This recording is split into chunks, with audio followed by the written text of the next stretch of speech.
Alexkapranos. It took me a few years to realize that I didn't have to drink everything on the rider. Alexkapranos has been a regular at Le Pantrouche since he made Paris his most regular home 2 or 3 years ago, following his marriage to French singer-songwriter Clara Luciani.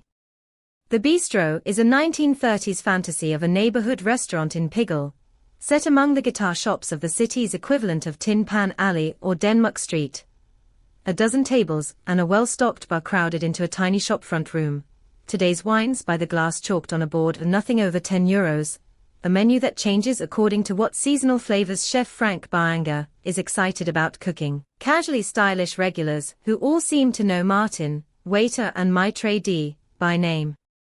Kapranos was introduced to the restaurant by the producer of Franz Ferdinand's new album, who has a studio round the corner.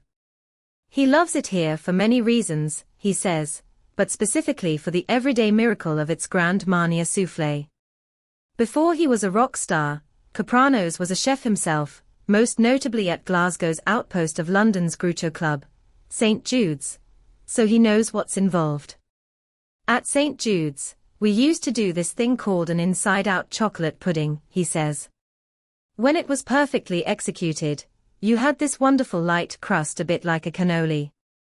And then you would just tap it gently, and the whole thing would collapse in on itself and this gooey, delicious chocolate would ooze out. But to get it right was literally a margin of about 10 seconds of cooking. And if you fucked it up, that meant you had to start again. We didn't even try soufflés, but when they do them perfectly each time here, I'm still just awestruck. When they weren't making chocolate puddings, Kapranos and eventual Franz Ferdinand bass player Bob Hardy, who did shifts alongside him in the kitchen at St. Jude's, would talk about their plans for the band, which was always as much a kind of conceptual art project. Hardy was also an artist as a pop group. 24 years later, happily, they are still having those same conversations, Kapranos says. Food and music have been inseparable pleasures in his life. For a year or two when Franz Ferdinand first threatened to become the #1 indie band in the world, after their eponymous debut album won the Mercury Prize and a Grammy nomination, Kapranos wrote a fabulous food diary in The Guardian, detailing the band's search for a decent dinner while on tour in Osaka, or Buenos Aires or Austin, Texas. He hasn't given up that quest.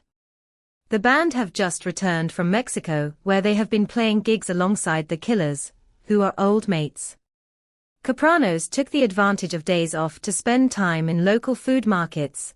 Sampling 50 different types of chili. Regional Mexican food is just as complex as French or Italian cooking.